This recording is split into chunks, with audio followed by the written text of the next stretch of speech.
Dewi Siluman Bukit Tunggul. Bagian 7. Mendadak, baru saja dia habis memaki, demikian sesosok bayangan biru berkelebat, dan tahu-tahu Inani berada di hadapan Wiro Sableng. Sang pendekar memandang tak berkedip pada gadis jelita berkulit kuning langsat ini, dan berpikir-pikir mengapa pula gadis ini muncul di dalam gua kembali, padahal dia sudah disuruh pergi oleh laki-laki tua tadi dan tidak diizinkan kembali lagi. "Saudara, aku akan tolong lepaskan totokanmu," kata Inani pula setelah mereka berperang pandang beberapa ketika lamanya. "Bagus," ujar Wiro dalam hati. Dia gembira. Inani maju satu tindak. Tangan kanannya dengan cepat bergerak untuk membebaskan totokan di tubuh Wiro Sableng.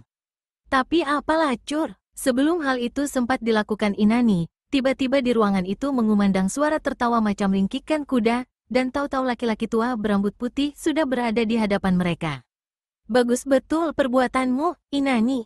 Inani berubah pucat parasnya. Kepalanya ditundukkan tak berani memandang si orang tua. "Apa kau lupa ucapanku bahwa kau mesti pergi meninggalkan Pulau Madura ini, dan tidak boleh kembali kemari?" "Jawab." "Mohon maaf, Kiai. Kau juga tolol," sentak sang Kiai. "Apa perlu kau kembali datang kemari? Apa perlu kau tolong pemuda ini?" "Jawab." "Maaf, Kiai. Apa dia kekasihmu?" Merah paras Inani. Kepalanya semakin ditundukkan. "Apa dia gendakmu?" Tambah merah paras gadis berbaju biru itu. "Jawab. Kenapa kau mau membebaskan itu?" Aku merasa berhutang budi padanya, Kiai," sahut Inani.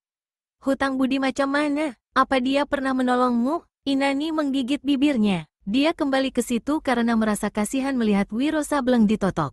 Tapi apa yang menyebabkan dia kasihan pada pemuda itu, dia sendiri tak bisa mengerti. Dia kembali ke gua belerang seperti ada yang mendorong-dorongnya. "Gadis tolol, kau mesti terima hukuman seperti pemuda tolol ini." Laki-laki tua itu lambaikan tangan kirinya. Mendadak sontak, maka kaku teganglah tubuh Inani.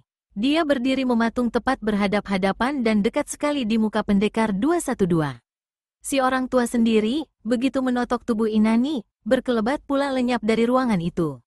Wiro Sableng dan Inani tak tahu sudah berapa lama atau sudah berapa hari mereka berada di dalam goa belerang itu. Yang mereka rasakan ialah bahwa mereka seperti sudah bertahun-tahun tersekap di situ, tak bisa bicara, tak bisa gerakkan badan. Selama puluhan jam, mereka berdiri berpandang-pandangan, sehingga dalam hati masing-masing timbul perasaan-perasaan aneh. Meski mereka tidak bisa membuka mulut untuk bersuara dan bicara, tapi pandangan mata mereka satu sama lain sudah lebih daripada ucapan yang bagaimanapun panjangnya. Sinar mata mereka sudah lebih daripada pengutaraan perasaan yang bagaimanapun mendalamnya. Berpandangan dan berpandangan, hanya itulah yang bisa dilakukan kedua orang itu. Dan ini adalah satu-satunya hiburan bagi mereka selama puluhan jam berada di situ. Kedua orang itu tiba-tiba kernyitkan mata. Lapat-lapat terdengar suara tertawa meringkik. Dan sesaat kemudian, sosok tubuh laki-laki tua yang dipanggilkan Kiai itu sudah muncul di ruangan tersebut. Dia masih tertawa meringkik macam kuda begitu untuk beberapa lama sambil pandangi paras kedua orang di hadapannya. Kemudian ketika suara tertawanya berhenti, mulutnya bertanya, "Apa kalian sudah puas tegak berpandang-pandangan?" Inani menjadi merah mukanya, sedang Wiro memaki dalam hati. Apakah waktu yang 3 hari itu sudah berlalu? Apakah sekarang malam bulan purnama 14 hari? Apakah sekarang saatnya si orang tua membebaskan totokan di tubuhnya dan di tubuh gadis yang bernama Inani itu? Inani dan Wiro memperhatikan si orang tua duduk di tengah ruangan, di atas sebuah bantalan berumbai-umbai yang dikeluarkannya dari balik kain selempang putihnya. Setelah memandangi paras kedua orang itu beberapa lama, baru si orang tua lambaikan tangannya kiri kanan. 2 larik angin tipis menyambar ke tubuh Inani dan Wiro Sableng. Dengan serta-merta, lenyaplah totokan yang telah membuat kedua orang ini tak berdaya selama puluhan jam. Si orang tua tertawa mengekeh dan manggut-manggutkan kepalanya beberapa kali. Meski selama ini Wiro di dalam hati tiada hentinya memaki serta menggerutu si orang tua, namun begitu totokannya lepas dan menyadari bahwa manusia berambut putih yang duduk di hadapannya itu bukan manusia sembarangan, maka pendekar 212 menjura memberi hormat. "Orang tua, dunia ini banyak dengan tokoh-tokoh aneh sakti luar biasa yang aku, manusia tolol ini, tidak tahu siapa-siapa mereka adanya. Kuharap kau sudi memberitahu siapa kau, orang tua." Si orang tua mengusap rambutnya yang panjang putih beberapa kali. Setelah batuk-batuk jumawa, maka menjawablah dia. "Namaku kau tak usah tahu, orang muda. Sebaliknya, Aku banyak tahu tentang dirimu. Terkejutlah Wiro. Ditelitinya paras orang tua itu lalu sekilas mengerling pada Inani. Si orang tua tertawa mengekeh kembali. Aku berasal dari Bangkalan. Diusapnya lagi rambutnya, baru meneruskan. 90 tahun hidup di dunia ini sudah terlalu cukup lama. 90 tahun sudah cukup untuk menyaksikan berbagai hal dalam dunia, menyaksikan kejahatan dan kebaikan, menyaksikan kebaikan yang selalu ditentang oleh kejahatan. Pertentangan antara kebaikan dan kejahatan di jagat ini tak akan pernah habis-habisnya, karena memang begitulah sifatnya alam yang dijadikan Tuhan, segala sesuatunya mempunyai lawan-lawannya, mempunyai pasang-pasangannya masing-masing. Karena aku dan kau adalah manusia-manusia dari golongan putih, maka adalah tugas kita untuk membasmi golongan hitam. Membasmi golongan hitam tentu saja bukan hal yang mudah. Aku sendiri sebenarnya telah tertipu dalam hidupku, sehingga tidak bisa berbuat banyak untuk membasmi kejahatan dari muka bumi ini. Kiai Bangkalan memandang jauh ke depan seperti tengah merenung masa lampaunya, sedang nada suaranya tadi jelas sekali mengandung satu penjelasan yang mendalam. Kalian duduklah, jangan berdiri saja, ujar Kiai Bangkalan. Setelah Wiro Sableng dan Inani duduk di hadapan orang tua itu, maka Kiai Bangkalan meneruskan bicaranya. 8 penjuru angin dunia persilatan kini dibikin gempar oleh kejahatan yang bersumber di Pulau Madura ini. Sumber kejahatan itu bukan lain daripada Dewi Siluman dan anak-anak buahnya. Beberapa perguruan dan sebuah partai persilatan telah dihancurkan oleh mereka. Belasan tokoh-tokoh silat golongan putih, serta beberapa lainnya yang hebat-hebat dari golongan hitam, mereka bunuh. Yang tertangkap hidup-hidup mereka siksa secara buas. Ringkas kata, siapa saja pihak yang tidak mau tunduk dan masuk dalam golongannya akan ditumpas musnah oleh Dewi Siluman. Dan aku yang sudah tua ini hanya bisa makan hati, tak mungkin turun tangan menumpas sumber kejahatan yang ada di puyauku ini. Lagi-lagi nada suara Kiai Bangkalan membayangkan penjelasan. Penuh rasa ingin tahu dan tidak mengerti, maka Wiro Sableng beranikan diri bertanya. Mengapa tidak mungkin, Kiai Bangkalan? Mengapa tidak bisa? Menurut penglihatanku, ilmumu tinggi luar biasa. Bagimu tentu mudah saja untuk menumpas Dewi Siluman dan gerombolannya. Kiai Bangkalan tertawa tawar. Banyak orang yang menduga sepertimu itu, katanya. Tapi di jagat yang luas ini, ilmu manusia manakah yang benar-benar sempurna, yang benar-benar tinggi? Semakin tinggi ilmu seseorang, semakin harus disadari bahwa di atasnya masih banyak lagi ilmu-ilmu yang tinggi yang tak bakal sanggup dicapainya. Kemampuan dan pikiran manusia mempunyai titik batas. Bila dia coba untuk melampaui titik batas itu di luar kemampuannya, dirinya akan rusak, malapetaka akan datang. Dan itu kemudian akan mudah menjadi sarang atau sumbernya kejahatan. Kejahatan muncul di mana-mana akibat manusia berusaha melampaui titik batasnya, melewati garis yang telah ditentukan. Kemudian bila datang kebaikan, walau bagaimanapun kuatnya kejahatan itu, di satu hari dia akan kena ditumpas juga. Aku yang sudah tua menyesalkan hidup badanku yang rongsokan ini karena di saat mau mampus begini tidak bisa berbuat banyak menumpas kejahatan. Tapi aku masih bergembira sedikit. Sebelum ajal datang, aku telah bertemu dengan kau, orang muda. Menurut penglihatanku, kau satu-satunya manusia saat ini yang sanggup menumpas kejahatan Dewi Siluman. Ingat, kejahatannya, bukan orangnya. Kiai Bangkalan, aku yang muda tolol ini bisa apakah, kata Wiro Sableng pula. Terus terang aku tak mengerti mengapa kau mengatakan tak bisa berbuat banyak menumpas kejahatan. Bukankah ilmumu tinggi sekali? Dewi Siluman tentu akan mudah kau tumpas. Kiai Bangkalan hela napas dan geleng-gelengkan kepalanya. Aku hanya memiliki 2 macam ilmu, orang muda. 2 macam ilmu itu saja tak sanggup untuk menumpas kejahatan Dewi Siluman. Di samping itu, seperti aku terangkan tadi, sebenarnya aku yang sudah tua ini telah kena tertipu. Setelah menghela napas dalam sekali lagi, baru Kiai Bangkalan meneruskan.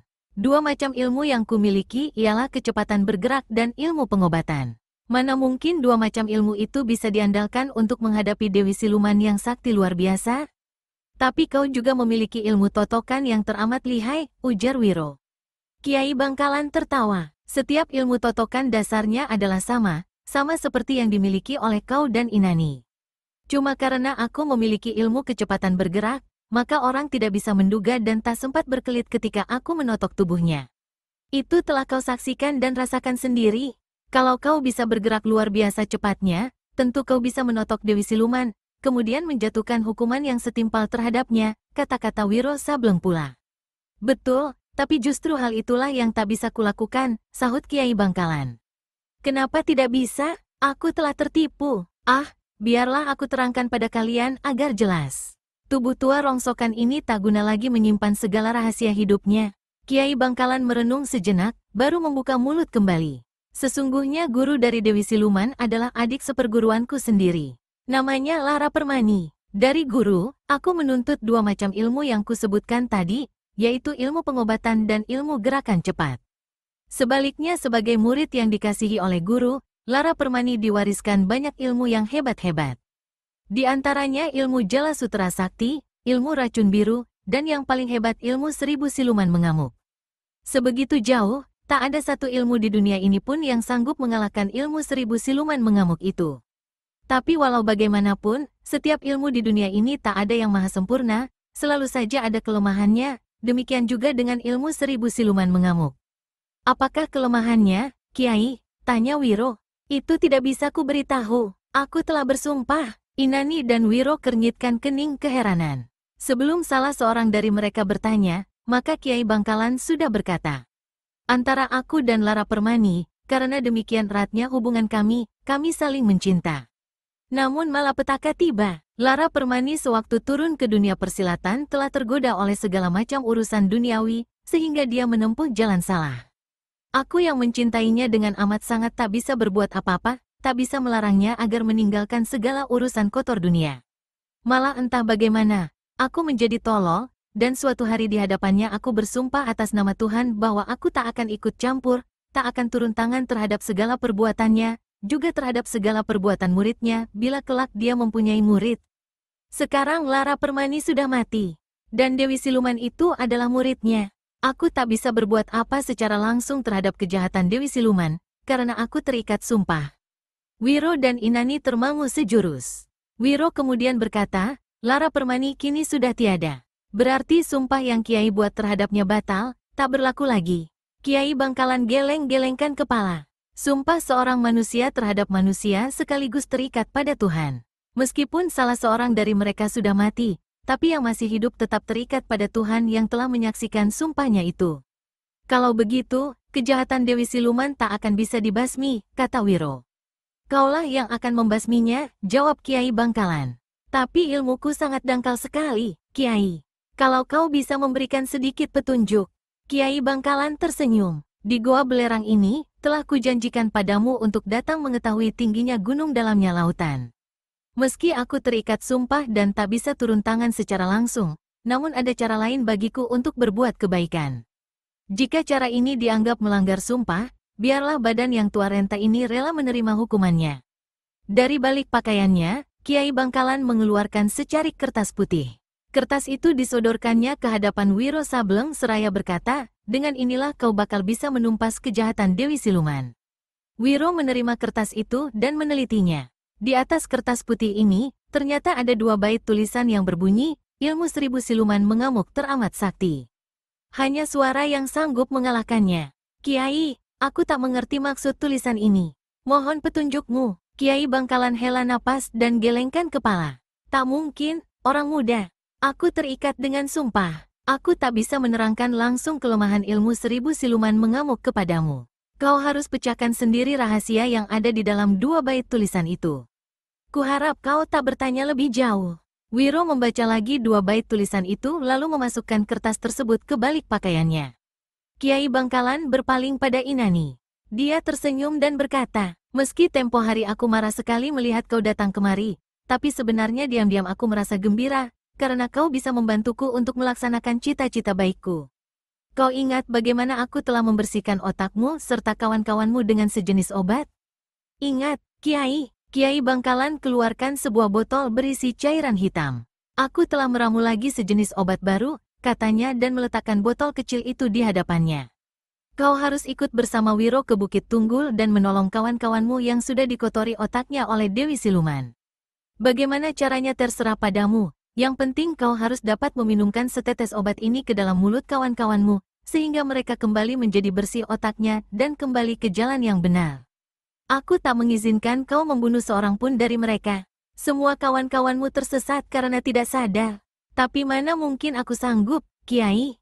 Setiap kawan-kawanku sakti semua dan jumlah mereka banyak, kata Inani. Kau tak usah khawatir, aku akan turunkan ilmu gerakan cepat padamu, sehingga kau dengan mudah bisa menotok mereka, lalu memasukkan setetes obat ini ke dalam mulut mereka. Inani gembira sekali. Buru-buru dia menjura dan mengucapkan terima kasih. Kiai Bangkalan memandang pada Wiro. Orang muda, kuharap kau jangan kecewa, karena saat ini aku tidak memberikan ilmu apa-apa padamu.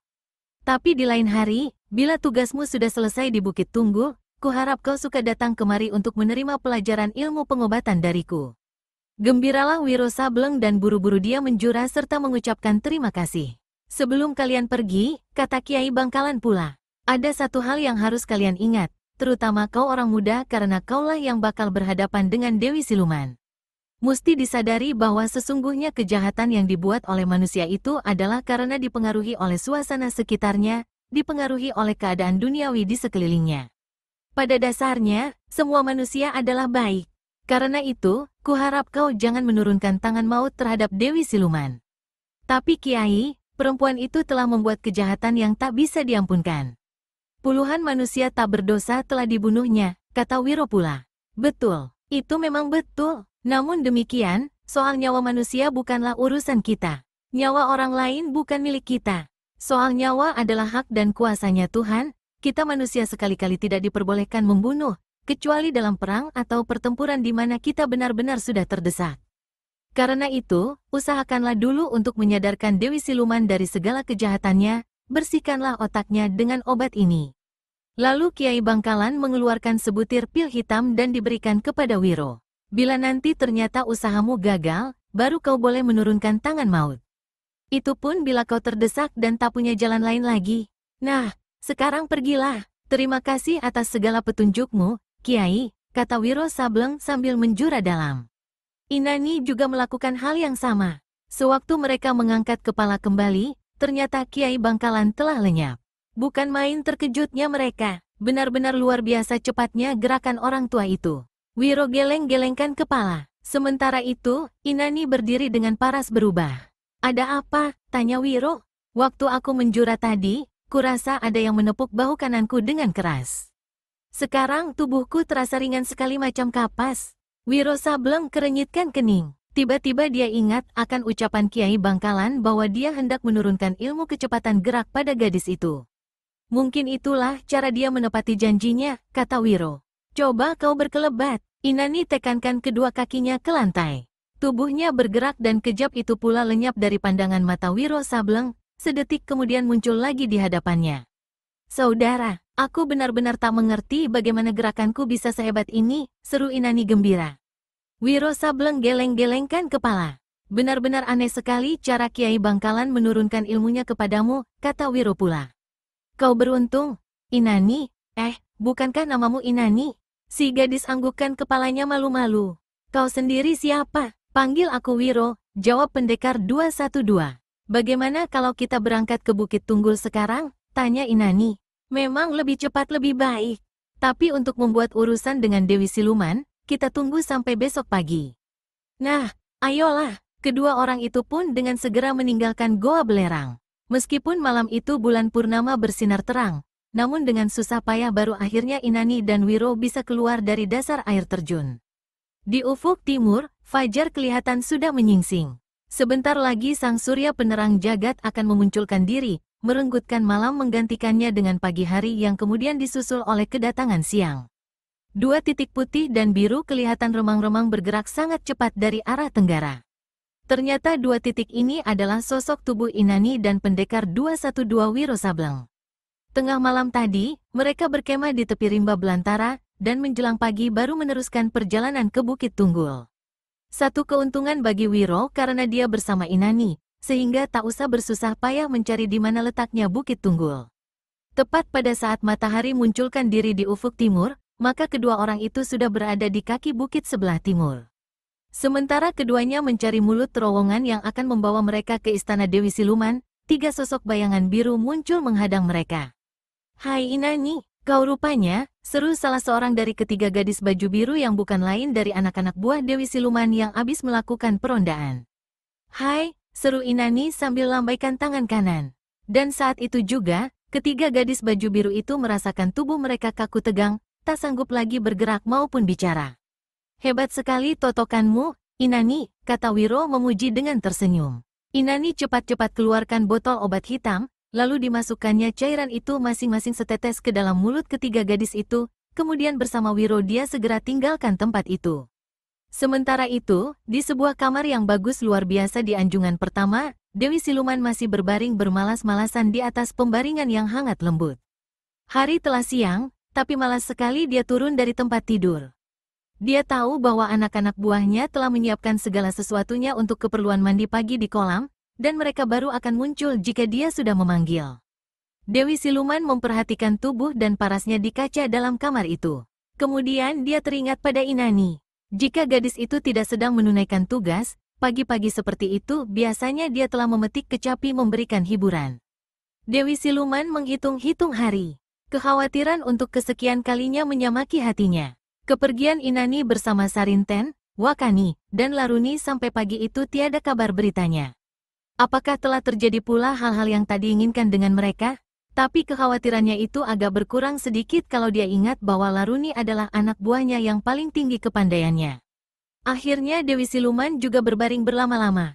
Dia bangun dan duduk sebentar di tepi tempat tidur, memandang ke kaca, lalu sambil melangkah ke kaca besar itu, ditanggalkannya pakaian tidurnya yang terbuat dari sutera biru halus berbunga-bunga hitam.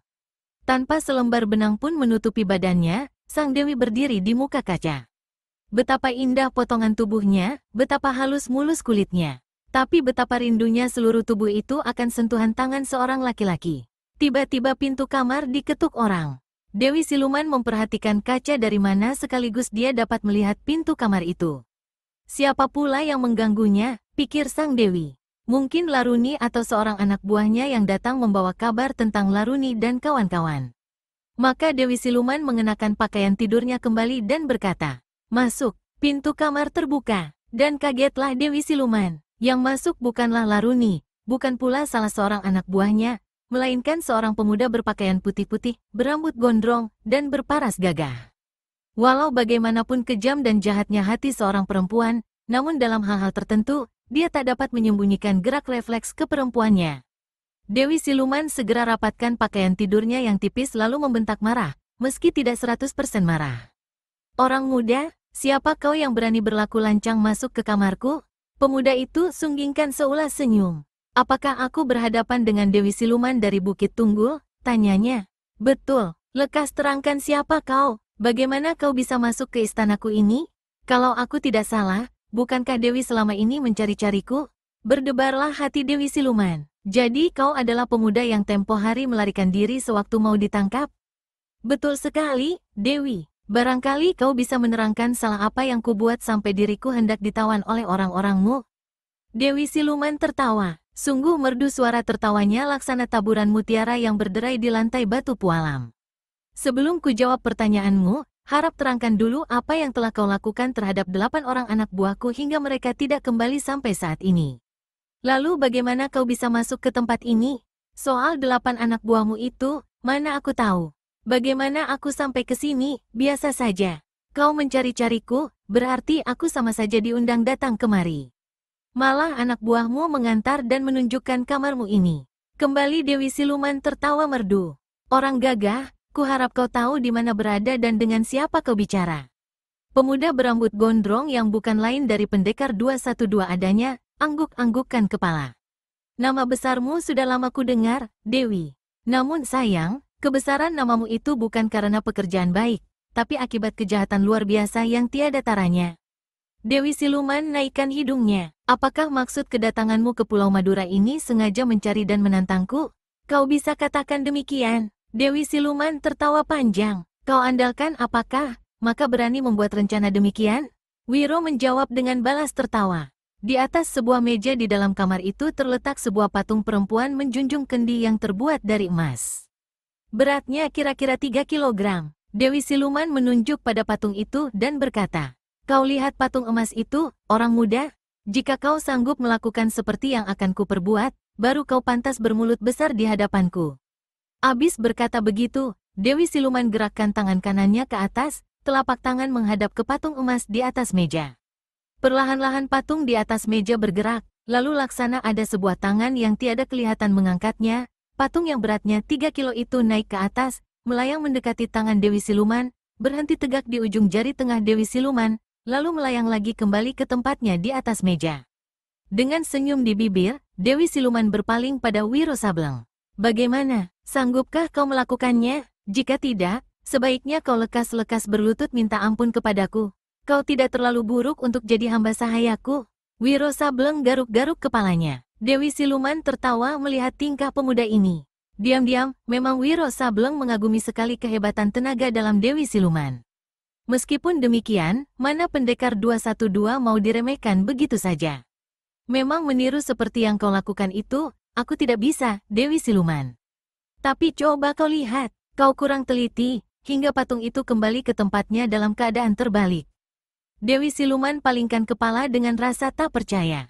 Ketika matanya membentur patung di atas meja, terkejutlah sang Dewi. Patung perempuan menjunjung kendi memang berdiri di atas meja, tapi dengan kaki ke atas dan kepala serta kendi di sebelah bawah. Dewi Siluman putar kepalanya kembali pada Wiro Sableng. Sedikit pun dia tidak melihat pemuda itu gerakan tangannya. Tapi bagaimana patung itu bisa terbalik demikian? Tiba-tiba sang Dewi keluarkan tertawanya yang merdu. Tenaga dalammu boleh juga, orang muda. Ilmumu cukup tinggi, aku ada usul bagus untukmu. Dewi Siluman melangkah ke tempat tidur. Dalam pakaian yang tipis itu, Wiro dapat melihat jelas sekali sekujur tubuh Dewi Siluman. Sang Dewi kemudian duduk di tepi tempat tidur. Aku yakin kau akan menyetujui usulku ini. Tapi harap kau terangkan namamu lebih dulu. Apakah namaku itu perlu betul bagimu? Tanya Wiro. Tentu, jawab Dewi Siluman seraya matanya memandang penuh gairah ke paras Wiro. Di mulutnya bermain seulas senyum. Dan dia menambahkan, seorang gagah dan berilmu sepertimu ini mesti diketahui dulu namanya. Wiro tersenyum. Manusia dilahirkan tidak bernama, katanya. Karenanya tak perlu kuterangkan siapa namaku. Kau boleh panggil aku semaumu. Sekarang coba kau terangkan usul bagus yang kau katakan itu. Orang muda, kau terlalu jual mahal namamu. Tapi tak apa, aku senang pada laki-laki yang berhati keras, betul-betul bernyali jantan. Dengar, orang muda, walau kau tidak mau beritahu nama, namun aku maklum bahwa kau memiliki ilmu yang cukup diandalkan. Setiap orang berilmu tinggi mempunyai cita-cita besar. Bagaimana kalau kita berdampingan satu sama lain dalam menguasai dunia persilatan? Wiro merenung macam orang tua lalu manggut-manggut. Usulmu memang bagus, katanya. Paras Dewi Siluman kelihatan gembira. Tapi, sambung Wiro pula yang membuat Dewi Siluman kembali berubah parasnya. Aku datang ke sini bukan untuk menerima segala macam usul atau membuat segala macam perjanjian. Paras Dewi Siluman menegang. Lalu, sentaknya seraya berdiri dari tempat tidur. Wiro menatap paras jelita itu beberapa lamanya. Pandangan ini membuat sang Dewi bergetar hatinya. Segala sesuatu di dunia ini mesti ada akhirnya, Wiro Sableng membuka pembicaraan kembali. Diakhiri atau berakhir sendirinya. Demikian pula dengan kejahatan. Dewi Siluman hendak membentak memotong ucapan Wiro Sableng. Tapi di bawah sorotan mata si pemuda, mulutnya tak kuasa dibukanya. Dia tegak tak bergerak di tempatnya. Setiap tokoh silat adalah wajar kalau mempunyai cita-cita untuk menguasai dunia persilatan. Namun caranya juga mesti cara wajar. Bukan dengan kejahatan tanpa peri kemanusiaan. Bukan dengan jalan membunuh anak-anak atau perempuan-perempuan atau manusia-manusia tak berdaya dan tak berdosa. Bukan dengan menipu tokoh-tokoh silat, mengundang mereka kemari lalu menjebloskannya di ruang penyiksaan.